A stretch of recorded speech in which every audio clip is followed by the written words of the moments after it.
شاعر قلم کاران صاحب کو مبارکباد پیش کرتے ہیں، اور یہ بڑا اچھا مجھے نام لگا جنہوں نے آسمان نہیں ملتا، یہ ستارہ ایک انہوں نے استعمال کیا ہے۔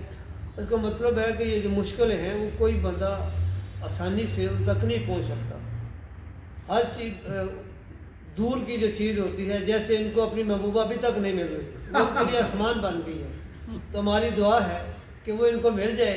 اور یہ ضروری نہیں ہوتا کہ محبوبہ آپ کی وہ جو صنف نازک کی ہو، آپ کی جو خواہشات ہو سکتی ہیں، آپ کی جو غزل ہے، آپ کی جو شاعری ہے، جو آپ کی ایک فکر ہے، اس فکر کو آپ پھلتا پھولتا دیکھنا چاہتے ہیں، وہ بھی آپ کی محبوبہ ہو سکتی ہے۔ جس طرح یہ امت مسلمہ تھی، وہ اقبال کی محبوبہ تھی، یہ اسی طرح آزادی قائد اعظم رحمۃ اللہ علیہ کی محبوبہ تھی، انہوں نے حاصل کر لی۔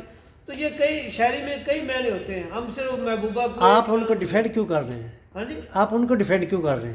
نہیں، میں شاعروں کو ڈیفینڈ کر رہا ہوں، میں اس کو بتا رہا ہوں کہ آپ ان کو یہ نہ کہیں کہ وہ ایک محبوبہ وہی چیز ہے، وہ تو مطلب محبوبہ نہیں ہوتی نا۔ محبوبہ وہ ہوتا ہے جو آپ کا تخیل ہو، اگر ایک چیز ہاتھ میں آ گئی تو محبوبیت ختم نکل جاتی ہے۔ جیسے میں نے کہا کہ English is my first love,